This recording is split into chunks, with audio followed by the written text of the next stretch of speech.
Almighty Lord, the most benevolent and most merciful. We shall begin our program with a prayer song. Kindly rise for the prayer song, followed by Tamil Thai Vaathu.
Getting wisdom. Let us light the Kuthu Vilaku.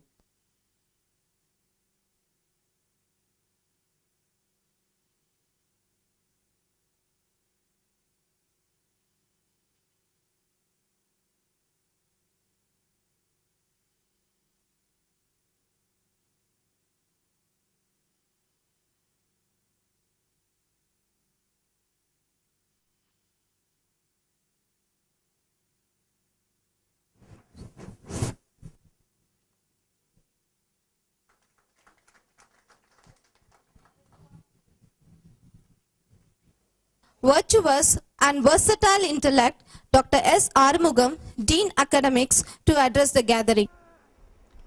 Respected Treasurer,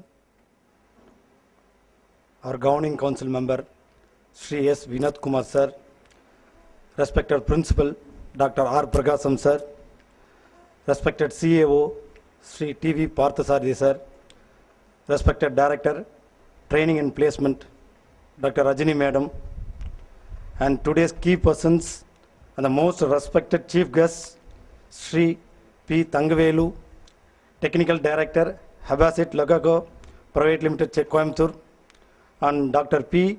Kanaga Sabapathy, former Director, Tamil Nadu Institute of Urban Studies, Coimbatore, my dear HODs, professors, faculty members, placement officers, and my dear UG PG students, a warm good morning to all. Today, we all are gathered here to conduct a twin delight functions. Number one, to release the placement brochure, and number two, for inauguration of the management club for MBA students. First one, this placement brochure 2013 release will definitely give a very great impact among the students community and engineering industry. Also, we assure that this placement brochure release will definitely increase the number of all clear students in our college for the forthcoming semesters, and it will fulfill the considerable number of employment opportunity in the core industry. And the second one, We definitely assured that this management club activities will fill the gap in thirsty areas where the management students are expects more knowledge in the field of HR, marketing, finance, and etc. On behalf of HODs and Placement Department, I would like to convey our sincere thanks to our management, principal, and CAO for giving this valuable opportunity to conduct these Twin Delight functions in our GTech premises. And this is the right time to convey our sincere thanks to our beloved managing trustee, Sri Sugal Chand Jain, who is the index and initiator of the placement brochure release. We are very proud and privileged to invite and welcome our chief guest, Sri P. Thangavelu sir, to release the placement brochure, and Dr. P. Kanagasabapathy sir to inaugurate the management club activities. You both are most welcome, sir. We would like to welcome our beloved treasurer, Sri S. Vinod Kumar sir. You are most welcome, sir. We would like to welcome our dynamic principal, Dr. R. Pragasam sir. With his valuable support and technical guidance only, we are conducting this function in our GTech premises in a successful manner. You are welcome, sir. We also extend our sincere thanks to our Chief Administrative Officer, Sri T.V. Parthasarathi sir. He supports and contributed a lot while preparing the placement brochure, and he accomplished all our requirements to conduct the function. You are welcome, sir. We also welcome our placement director, Dr. G. Rajini madam, placement officer, Mr. Veeramani sir, and department placement coordinators. With their great and sincere effort only, we prepared and conduct this function in a great manner. You are most welcome, madam, sir, and coordinators. I may take the privilege to expand my present welcome to all our HODs, professors, faculty members, and other committee members. Finally, I welcome all the students from various engineering disciplines and MBA students. I wish and I expect this Twin Delight function will be a great successful event in our GTech. Once again, I welcome for all to the Twin Delight function. Thank you a lot. Thank you, sir. Now may I request our deliberate treasurer, Sri S. Vinod Kumarji, to felicitate our chief guest, Mr. P. Thangavelu sir.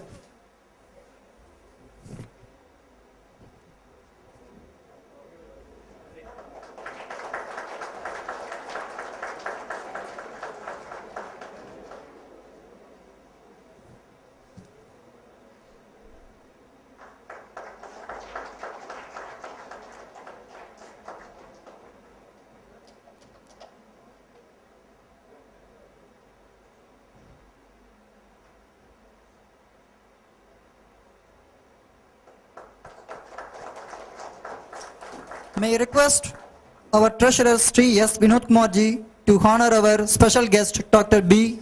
Kanagasabapathy sir.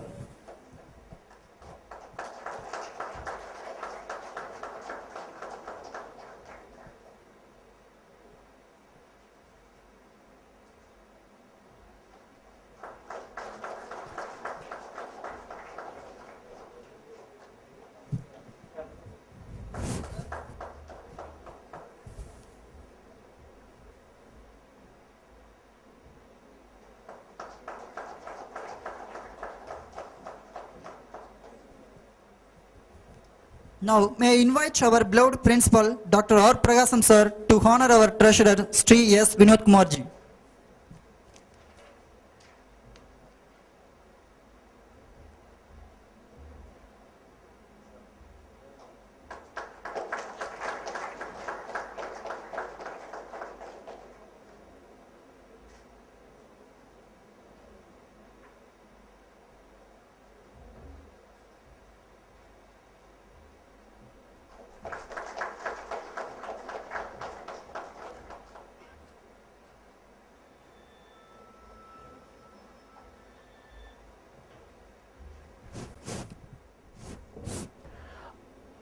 Respected Trustee Sri Vinod Kumarji,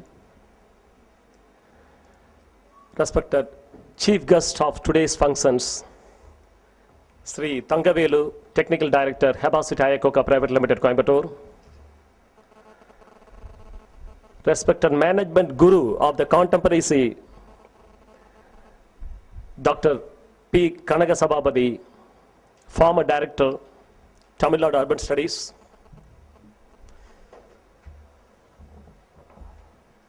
respected Academic Dean, Dr. Arumugam, respected Director Training and Placement, Dr. Rajini Madam, respected CAO, Sri Parthasarathi, respected HODs, respected teachers, and my dear young dynamic students.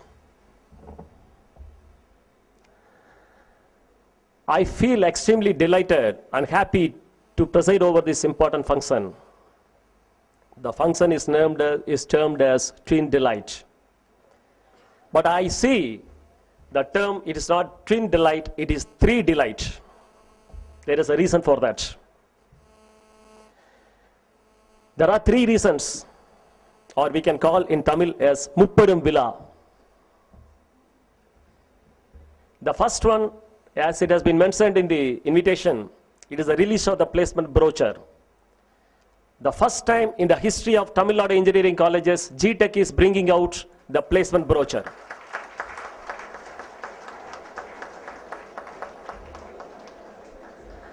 With the photographs of the eligible outgoing students.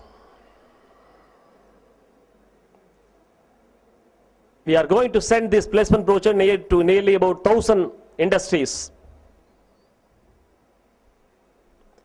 The second one, we are inaugurating GTech Management Club by Dr. Kanaka Sabhabadi, our management guru.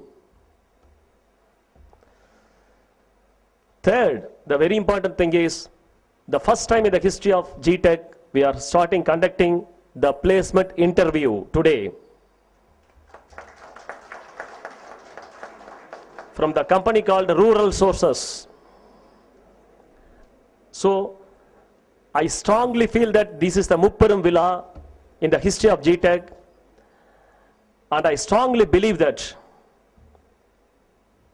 these kinds of initiations in all angles will put forward GTech in the number one position in the state.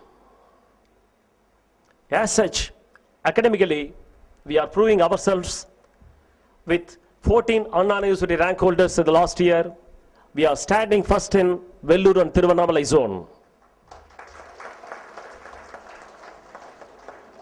Very shortly, our college will become one of the best engineering colleges in Tamil Nadu state. That I believe. Before concluding my remarks, I want to inform the Tirukural, one Tirukural in Alvinayudaimai Adhigaram, Tirukural number 616, Muyatchi Tiruvanayakum, Muyatchinmai Inmai Buguthividum.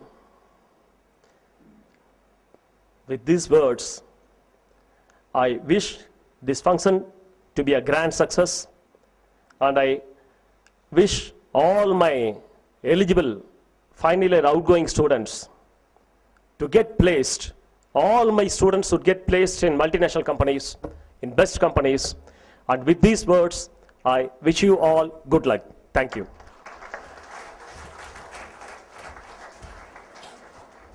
Very thank you, sir. I'm very glad to invite a vivacious and charming personality, Dr. G. Rajini, Director, Training and Placement, to introduce the chief guest to the gathering.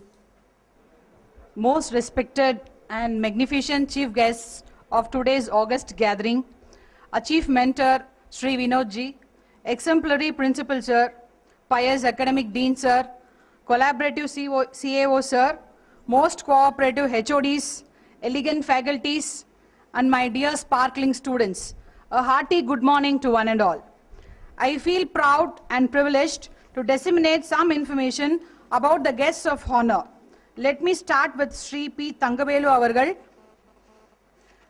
Mr. P. Thangavelu is the director of Habassit Ayakoka Private Limited. He possessed his bachelor's degree in mechanical engineering and post-diploma in tool and die design. His industrial life commenced in the year 1979 at Lakshmi Automatic Loom Works Private Limited, Hosur, till the year 1981. From the year 1982 to 84, he was associated with LG Equipments Private Limited, Coimbatore, and from 84 to 87 with Premier Polytronics Private Limited, Coimbatore. In the year 1987, there was a turning point in his industrial life which makes me remember a saying. If you settle for who you are, you will never become what you can become. Never settle, keep looking. Never settle, keep changing. Never settle, keep growing. Thus, he started in the year 1987 a partnership company, Hayakoka Syntrans. In 1996, he had a joint venture with a Swiss company, Habasit, and thus Hayakoka Syntrans was christened as Habasit Hayakoka Private Limited. We have heard about you often from our principal, sir, which inculcated a curiosity while inviting you for a good cause.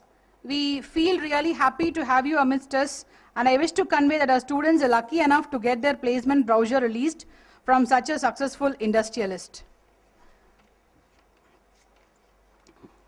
We have amongst us a revered personality, Dr. P. Kanagasabapathy Avargal. He is a professor of management and an author. After his doctorate as a UGC research fellow, he was associated with the capital markets for a few years. After nearly 2 decades, he is involved in studying the Indian economics, business and management systems from the native perspectives. He has been the director of the Tamil Nadu Institute of Urban Studies, the state-level urban management institute promoted by the government of Tamil Nadu. He writes in Tamil and English, and he has published 4 books and more than hundreds of papers and articles. His book entitled The Indian Models of Economy, Business and Management is considered a pioneering initiative towards Indianizing the economic and management education in our country, and has been used as text and reference in reputed institutions such as IIM Bangalore, IIT Mumbai, and Indian Institute of Foreign Trade, New Delhi. He is connected with different universities, colleges, and institutes of management through governing boards, doctoral committees, and board of studies. Earlier, he has served as the president of a cooperative bank and member of the working groups of Tamil Nadu State Planning Commission. Belonging to our own discipline, management fraternity, and our MBA students are eagerly waiting to hear about your management thoughts imbibed from Indian context, sir. My dear students, at this juncture, let me offer some sayings for your future when you are about to fly off from our nest and see greater heights in the sky. Shift your focus from who needs me to what needs me. Everything that comes into your life should either stay with you or become your strength or leave you and make you free. It shouldn't stay with you and make you weak. Before giving your time to anything, ask yourself, is it worth my time? Because where your time goes, your future comes in. Please remember, the ultimate objective of any objective is to be happy. Happy with what he has will never be happy no matter how much more he has. So let everything come and go. Let happiness and peace alone sustain in your future. Let us learn such happiness and peace from the legends on the dais. Wish you all good luck. Let me convey my gratitude towards our managing trustee and our treasurer for giving us an opportunity to conduct such an elegant program. The first one is the brainchild of Sukal sir, and the second one is the brainchild of our principal sir. With all your support, encouragement, we are able to come out with all these things, sir. Thanks a lot. We would like to hear from you in future, sir. Thank you. Thank you, ma'am. Since first time in the history of GTech, Department of Training and Placement feels extremely proud to release the Placement Brochure 2013. This will create a robust bridge between the corporates and our institution. Now may I invite Mr. P. Thangavelu, Technical Director, Habasit Hayakoka Private Limited, Coimbatore, to release the first copy of Placement Brochure.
guest of the morning, Sri Thangavelu, Sri Kanaka Sabapathy, Principal, GTech, Mr. Bal Subramaniam, CAO, Mr. Parthsadi, Dean, Placement Director, HOD, professors, teachers, and students.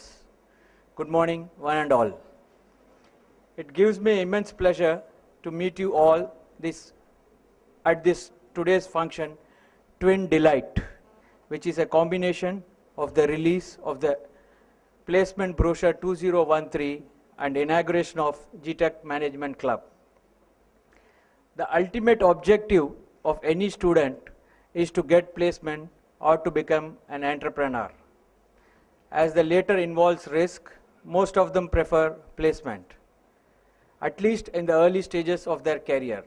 As an institution, we wish to fulfill the above objective, and thereby the Placement Brochure 2013 is the brainchild of my dad, whose desire is to uplift the students of our college.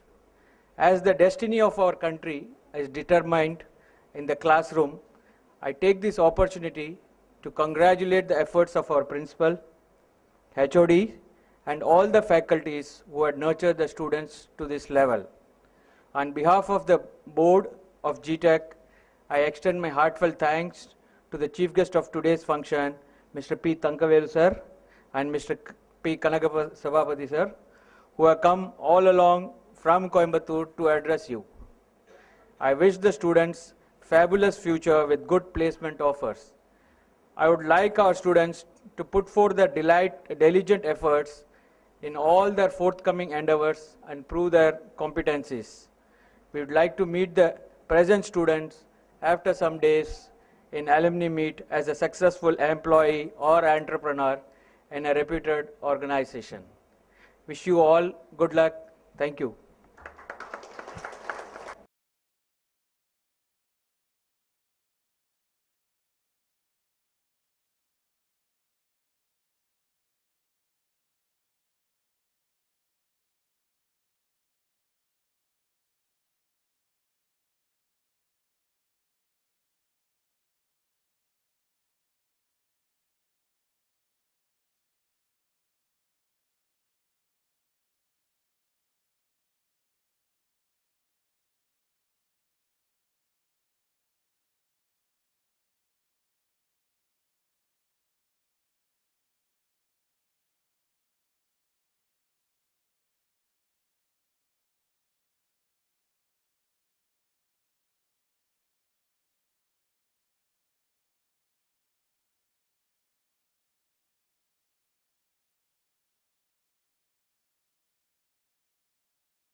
எந்தையும் தாயும் மகிழ்ந்து குழாவி இருந்தது மின்னாடே, அதன் முந்தைய 1000 ஆண்டுகள் வாழ்ந்து முடிந்தது மின்னாடே, அவர் சிந்தையில் 1000 எண்ணம் வளர்த்து சிறந்தது மின்னாடே, இதை வந்தனையூறி என் வாயுற வாழ்த்தேனோ, இதை வந்தே மாதரம் என வணங்கியேனோ.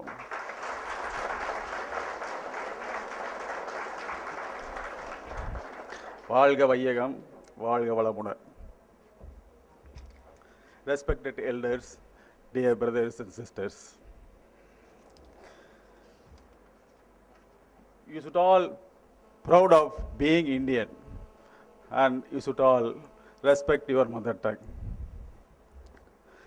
The culture of a nation is not made in a day. It's a result of thousands of years of hard work and silent working of manifolds of creative forces. The history of India proves that as a nation which stands loyal to its cultural traditions, we can see the great cultural tradition in our literatures. One of that literature is our Tirukkural. Tirukkural is in just 7 words with 2 lines, giving a lot of advices to personal life and social life, for politics, anything, even for your management, for your business.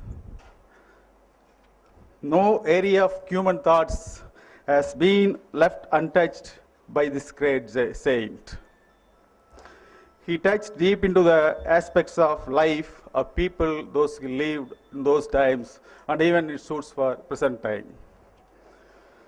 Virtues, morals, family life, services and gratitude, dignity and manners, economics, agriculture, trade, health and medicine, politics, communication skills, administrative and intelligence, romance and love life.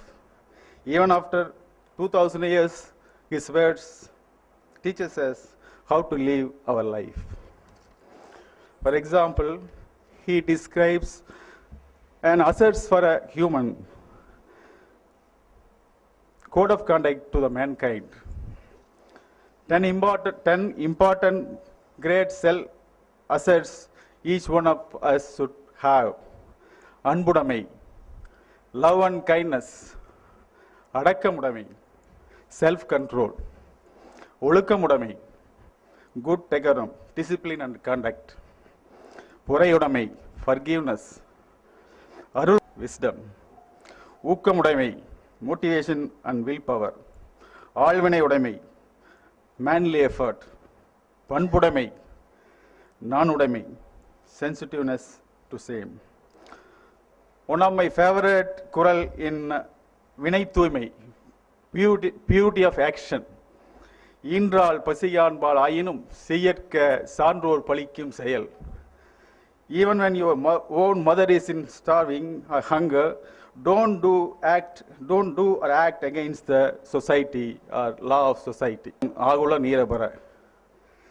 Living pure for your own mind is the best judge, the best life you can. And he is giving even you cannot live with what are the qualities which don't. Alukaramai, Vegamai, like this 18 qualities he is giving. He is more talked about friendship. There are 5 chapters he talked about friendship. Natpu, Natpu Araidal, Padamai, Thi Natpu, Kuda Natpu. So this is a great inspiration for all the people who should read this Tirukural in your daily life. You should have this book for your lifetime. He is even talking about the management thoughts. Sol Vanmai, communication skills, Vinay Tuimai, purity of your action, Vinay Tirpam, firmness in action. And another chapter which attracted my thoughts is hospitality to guests, Virundombal. செல்விருந்தோம்பி வருவிருந்து பார்த்திருப்பான் நல்விருந்து வானத்தவர்க்கு. The person waiting for the guest will be treated well with the God. But this is not in the case of Western culture. If you go to Western countries, I travel most of the countries. There you'll have to get permission from your family. If you go for visit a house, you will have to get a prior appointment. But this is not in our culture. This is the positiveness of our culture and tradition. But Tirukural is the most important book everyone should read. Not only read, you'll have to stick with the words which he directs us. And the next one is the Edison. As an engineer, I was most impressed by reading the biography of Edison, Thomas Alva Edison, who invented electric bulb. He lived from 1847 to 1931, and he was patented more than 1,368 patents. These are inventions. Only patent, he invented more than 2,000, 3,000, but only patent is 1,300. He invented even cement, concrete, not only electrical things. He invented more thing in electrical, even he invented the phonogram, first sound recording system. The great man, he never went to school. He studied only 12 weeks in school. His mother was his teacher. And he used to tell, I never read books, I read libraries. He read more books. These qualities would come to every one of us. Read about past people who lived in this world, and they will teach more. You can learn a lot. And some of the tips Edison gave, I don't want to invent anything that don't sell. Its sale is the proof of utility. Utility is success. Be courageous. I have seen many depressions in business. Being busy does not always mean a real work. There must be forethought, system, planning, honest, purpose, as well as perspiration. Discontent is the first necessity of progress. Everything comes to him who hustles while he waits.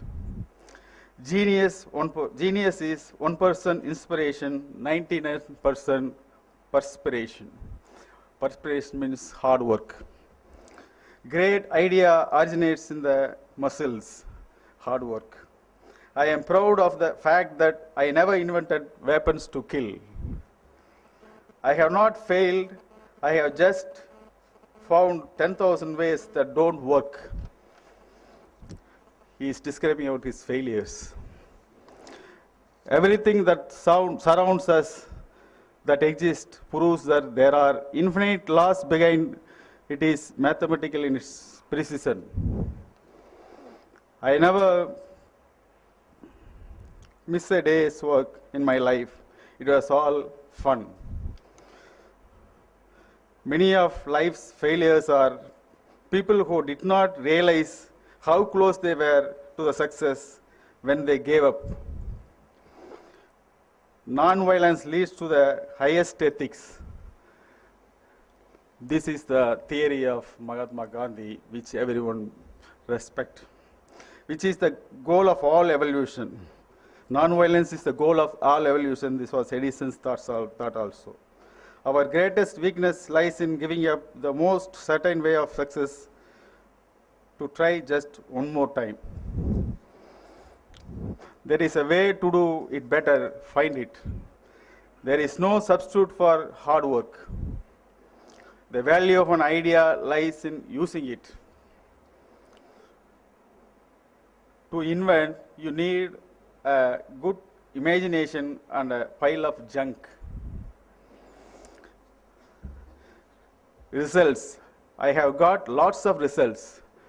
I know several thousands of that won't work. So be an inventor.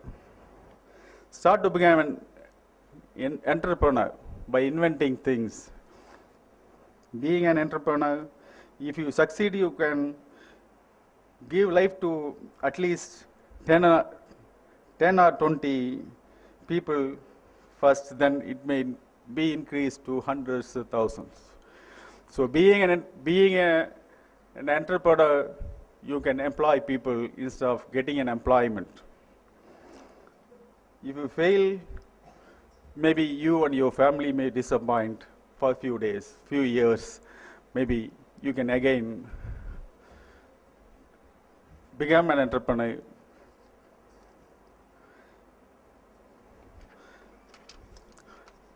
Edison said, the whole of science is nothing more than the refinement of everyday thinking.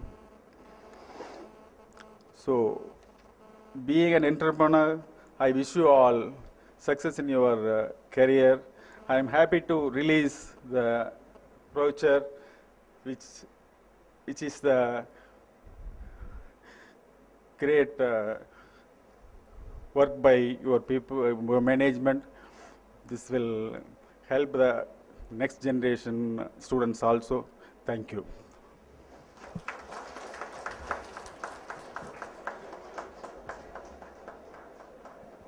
Thank you, sir. Good morning, everybody, once again.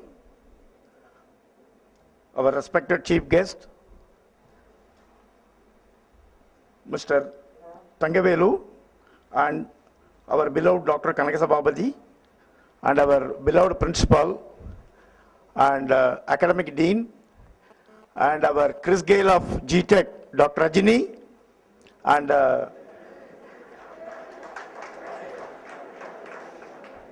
our HODs and beloved students and my dear colleagues. So we have come to the final stage of the vote of thanks. The accounts team who has provided excellent support to make this function successful, and we would like to thank our all HODs who contributed well to make this brochure in a completed way, which is a remarkable achievement. And I would like to also thank CompuPrint Chennai, who has just made the printing of this brochure. And I would like to thank all our students who is going to be the future of India, who made them, they are going to be the brand ambassador of GTech in forthcoming days. Thank you.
heads of the departments, members of faculty, and my dear brothers and sisters belonging to the Department of Management Studies. I am extremely happy to be here to participate in this brochure, placement brochure releasing ceremony and inauguration of this management club.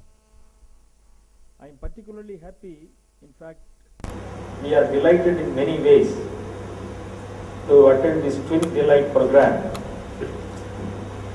You know, we go to different parts of the country to study as to how the Indian economy, Indian society is functioning. And this Jain community is one of the traditional business communities that has been part of India's business and trade for several hundred years in our long history. And this is a community which has its own ethical principles, which is helping this culture to survive and prosper in spite of onslaughts from various quarters for the last 1,000 years. So I am very happy, especially when Dr. Pragasam, your principal, told me about the chairman of this college and his family and his group, because I study communities and we have high regards for this community. So I am extremely happy to participate in a function organized by the college, which was promoted by this community. And the second reason is, you know, I am happy to know that this new college, which is about 13 years old, is coming up and scaling many heights. For example, releasing this placement brochure and getting placement for the first time. I am particularly impressed with the kind of teamwork that you have. You know, your principal, heads of the departments, faculty members. So I wish the college success in the years to come, particularly the management department, which is very important for any college. So I wish you all the very best. You know, India is not just another country. It's a civilization. It's a civilization with thousands of years of experience. A civilization cannot progress unless we have economic fundamentals. If you don't have economic fundamentals, a country cannot progress. So India progressed as a nation, prospered as a nation for thousands of years because our economy has always remained as strong. Our economic history, in fact, the entire economic history of the world was written by the Europeans some 150 years back. It was written by them when the whole world was written by the Westerners for their benefit from their own interests, from their own point of interest.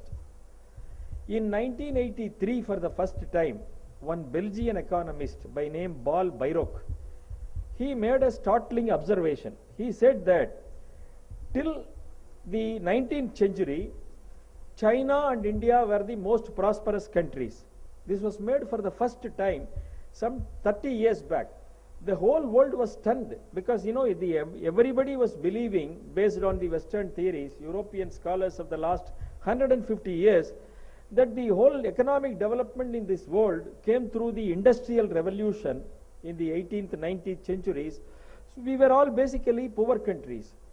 But this particular finding in 1983 made the world realize that there is another view. So as a result, the rich countries of the world, they have an organization called OECD. Some of you might have heard the name, Organization for Economic Cooperation and Development. This is the group of rich countries. There are about 33 rich countries in the world. They have a group. Their headquarters is in France, in Paris.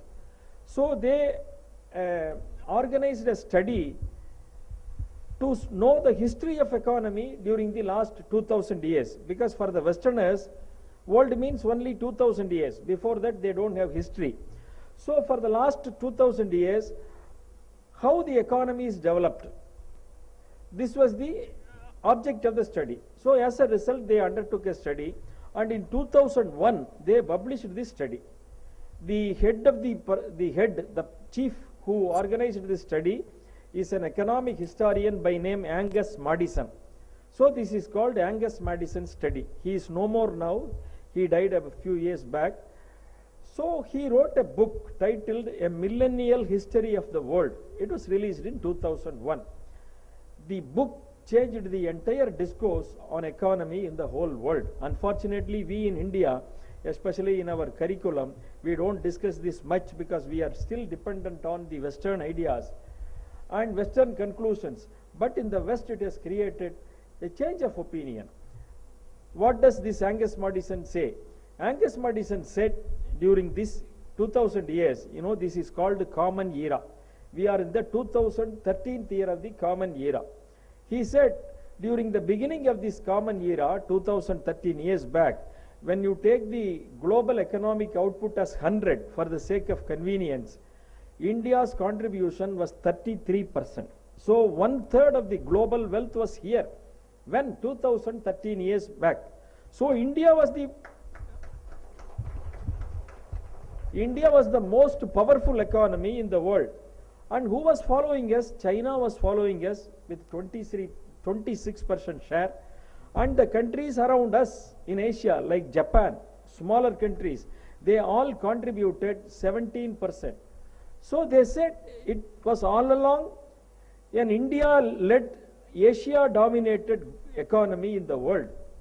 76% of the global economic wealth was here in Asia, 33% was in India. So they concluded the world was always an India-led, Asia-dominated global economy. And India's leadership continued For 1800 years, in different parts of the world, they were the number one country. But they did not remind us the superpower even for 100 years. Before them, there was Spain, there was Portugal. And now recently, after the Europeans, now the American economy is the topmost economy. America became the number one economy in the year 1913, just 100 years. And now it is faltering. Many of us know. It's having very serious economic problems. And even at the height of its popularity, progress, America's contribution to the global economy was just 21%. Now it is around 20%, 21%. But India was contributing 33%, an unimaginable level 2000 years back. And India remained as the number one country for 1800 years, till the Englishmen, Britishers came here and started destroying our economy systematically. India remained as the number one country. Of course, only during the 16th century, for about 100 years, China overtook us by 0.5%, but immediately, and India again became the leader in 1600, and India continued its position. So all along, the global economy remained in the hands of Asians, led by India. So India was the most powerful economy, most prosperous economy. And a country cannot attain number one position suddenly. That means for hundreds of years, for thousands of years earlier, before the beginning of this common era, strong foundations must have been laid. So now there are different studies going on in different universities across the world as to what was the kind of development that was taking place before the common era. We all know during the Indus Saraswati civilization some 5,000 years back, we had cities for exclusively trade purposes. So trade centers were there. Harappa, Mohenjo-daro, they were all trade centers. Now we are discussing about economic zones, special trade places like Singapore or Hong Kong. But 5,000 years back we had exclusive townships. Tamil Nadu, Madurai, for example, it was an exclusive trade center with which Europeans, Rome, different parts of Gulf regions, they all participated in trade. So we were having exclusive international business centers 5,000 years back. So this international business is not something new to us. The first economics book was written here in India. Of course, whatever we have now is Arthashastra, written by Kautilya, written some 2,300 years back. It is the first book on economics written anywhere in the world. But Kautilya quotes previous authors, 112 authors he quotes. He quotes 112 authors in his book and says, whatever I say is the wisdom acquired through the previous experts who lived before them, and he studied them and he has written about them. So that means now it is assumed that Indian economic theory, as a theory, it formed some 2,700 years back. 700 years back. Now there is an Indian by name Vikramaditya. He is a professor. He is in Yale University, America, who is studying about the corporate system in the world. We all know as management students, whenever we study textbooks, we always take the American companies. We take that as the example because they are at present in the contemporary period, they have the biggest companies, some of them most profitable companies, etc. But where did the company form of organization originate? In India. Vikramaditya says that 2,800 years back, corporate form of organization came into existence in India. Corporate form of organization. He says that in those days, there were sole proprietorships, there were corporate form of organization, there were different partnership forms of organizations, which were unimaginable. So he says, till about 500 years back, 500, 600 years back, India was having hundreds of companies functioning here. And in fact, he compares the ancient Indian corporate form of organization, which was called Srini, S-R-E-N-I. That was the name given earlier. He compares that Srini with the modern US corporate form of organization and says that ancient Indian form of our company was much better than today's American form of organization. For example, he says in today's corporate form, in the American Western corporate form, one individual who is not the owner, but he will be the chief executive. He will be coming from some other company. He might have worked in the competitor's company till 3 months back, but today he is the chief executive. He takes all the decisions and he garners all benefits. You know, in countries like America, yesterday I was discussing with your principal, there are companies which pay 7 crores per day salary to chief executives. Yes, very high salaries. What is their contribution? Almost nil. But it is they who get their benefits. And that is why in America now, for the last 1.5 years, there is a kind of silent protest that is going on against the chief executives of top companies. They are professionals. They don't have any accountability, but they still get all the benefits. That was the system, that is the system developed by the Westerners. But Vikramaditya says in the ancient Indian form of organization, the chief executive always took care of the interest of the society as a whole, and the entire benefits did not accrue to him. So whatever values that we say that the chief executive should possess today, it was possessed by the chief executives of the Indian companies 2,800 years back. So this is a kind of comparison that is available now. So we had Indian companies 2,800 years back. This was the kind of economic development that we had. Only as a result of which, when the study began with the beginning of the common era, we were able to retain the first position because strong foundations were laid hundreds of years earlier, thousands of years earlier. In fact, if you see the economy, business of the earlier years during the ancient period, businesses were based on high ethical principles. This morning, our principal and chief guest, Thangavelu, they quoted Tirukkural. Both of them quoted Tirukkural. In fact, Tirukkural is part of our Indian tradition. For exclusive business dealings, there were scriptures. Our scriptures concentrated advised as to how Indian businessmen should conduct trade.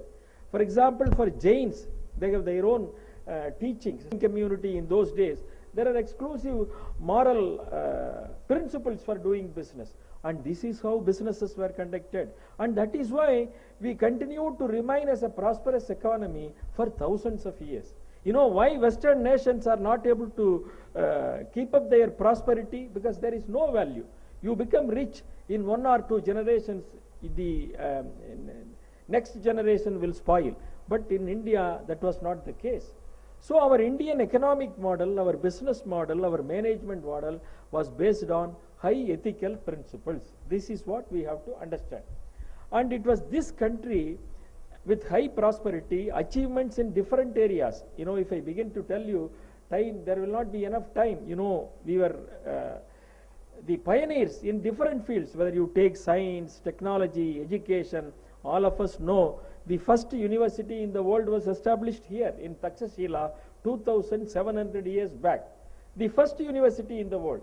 So whenever some king, children of kings and queens in those days from other countries, they wanted to come and get university education, they had to come here. Similarly, if you take Nalanda University was Asia's largest university. Nalanda University, even though it was situated in India, it was the university for China, for Japan, for countries around us. That is why China is indebted to us even today to a great extent, because whatever education they have, whatever culture they have, it was all imbibed through the Nalanda University. Mao Zedong, who was the communist leader, who was the first communist leader in China, the man who brought communism to China, he said, in fact, he quoted his mother and said, during one occasion, he said, "My mother always used to see the side of India every evening before she goes to sleep. Pray India and then she'll go to sleep. When I asked her why you are doing this, she said, all our wisdom has come through India." So a communist leader saying this. Later, the ambassador of China to UN, one person by name Hu Xin, you can see his writings in website. He said, India ruled us, continues to rule us for 2000 years without sending even a single soldier. Because if you take any other part of the world, if you want to capture other country, you have to send your army and then capture. But India captured the rest of the world without sending soldiers, through culture, through knowledge. So that is how Nalanda remained as the Asia's largest university, but unfortunately this university was destroyed by the Mughal invaders, and it was said that it took 6 months for the fire to go out, 6 months. And they had the largest library with 90 lakh books, 90 lakh books, largest library in the world. So that is how our education system was functioning. That is why when the Britishers came here, in fact after the Britishers came here, they conducted different studies in India as to how the education system was functioning before they came. In the 1820s, they conducted studies in different parts of the country with regard to education. So it was taken in Madras Presidency, Bombay Presidency, Calcutta Presidency, and in different other parts of the country. For example, in Tamil Nadu, when they conducted the study reveals in 1826, you remember, western part of Tamil Nadu, for example, had 173 colleges, 173 colleges. And this is from British documents. They say that each and every village had at least one school. Technology, so we can take any field and then analyze whether you take medicine, field of medicine or engineering or technology. We were the pioneers, #1 country in the world. This is all because, apart from the economic prosperity, we had the basic knowledge about human beings, about our own selves. So on the one side we have prosperity, on the other side we had contentment. So both these principles operated at different levels. In fact, the persons who were guiding our lives were not kings and ministers, it were rishis, it were saints. So that is why on the one hand people worked hard to manage to earn wealth, but on the other hand, they knew fully well that whatever may be their wealth, they had to follow principles, they had to follow ethics. So as a result, even when we had wealth, on the other side we were content. There were no problem in the society and everybody lived for others. So we had highly developed social mechanisms for this purpose. In fact, the family system as such, if you see the family system, it was built by our ancient seers, rishis, after thousands of years of experiment. That is why when the rest of the world today is having problems with these families, we are still happy with this. So this is the point which we have to understand. So as a result, one of the richest, perhaps the richest country in the world for hundreds of years, for thousands of years, became a poor country when we got our independence. Because in a period of 200 years, the Britishers systematically destroyed our education, our industry, our agriculture, etc. We all know India remained as the #1 exporter for thousands of years. Exporter. So when the Britishers came here, they wanted to stop these textiles from going out. They wanted to see our manufacturing from going out. In 1750, when comparative study of manufacturing power of different countries was analyzed, in 1750, India was contributing 25% of the global manufacturing output. At the time, Britain that was ruling us was contributing just 1.5%.